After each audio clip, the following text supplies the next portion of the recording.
ரஷ்யால இருந்து கோவாவுக்கு பிசினஸ் விசால ஒரு பெண் வந்திருக்காங்க. அவங்க விசா முடிஞ்சு 8 வருஷமா இந்தியாவிலேயே இருந்திருக்காங்க. அவங்கள ஒரு மலைப்பகுதி, ஒரு குகைக்குள்ள இருந்திருக்காங்க. அந்த பக்கமா ரோந்துக்கு போற போலீஸ்காரர்கள், அதாவது அந்த பக்கம் வந்து மலைச்சரிவு உள்ள இடம். மலைச்சரிவு உள்ள இடத்துனால அங்க வந்து நம்ம பயணத்துக்கு வர நெறைய சுற்றுலாக்கள், பயணிகள்லாம் அந்த சைடு வருவாங்க அப்படிங்கிறதுக்காக ரோந்துக்கு அடிக்கடி போலீஸ் போவாங்க. அப்போ அ ஒரு குகைப்பதிவு பகுதியில ஒரு பெண் இருக்கிறத பார்த்துட்டு விசாரிச்சு, என்ன விஷயம்? எவ்வளோ நாளா இங்க இருக்கீங்க? அப்படின்னு டீட்டெயில்ஸ் கேட்டு விசாரிச்சு, ஆ ஸ்ரீதர் அவருடைய தலைமையில போலீஸ் ஸ்டேஷன் கூட்டு போறாங்க.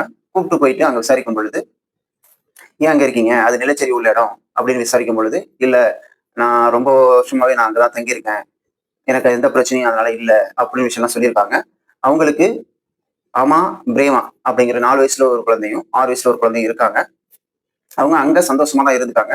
அவங்க டினா குட்டினா அவங்க பேரு. அந்த லேடியோட பேரு. அவங்க என்ன சொல்றாங்கன்னா, "எனக்கு அ மலைப்பகுதியில இருக்கிறது பிரச்சனை கிடையாது. இப்ப நீங்க இங்க இருந்து என்ன அங்க அழைச்சிட்டு போறது தான் பிரச்சனை.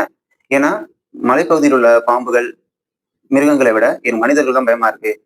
எனக்கு அங்க இருக்கிறது தான் எனக்கு ஆன்மீகமும் சரி, இந்திய ட்ரெடிஷனும் சரி, எனக்கு ரொம்ப பிடிச்சதுனால தான் நான் இங்கேயே இருந்துட்டேன். அதனால தான் நான் திரும்ப போல." அப்படிங்கிற ஒரு காரணத்த ஸ்ரீதர் அவர்கள்ட்ட சொல்றாங்க. இது மாரி விஷயங்கள்லாம் கோகர்ணம் போலீஸ் இன்ஸ்பெக்டர் ஸ்ரீதர்கிட்ட இந்த விஷயங்கள்லாம் டீனா சொல்லியிருக்காங்க.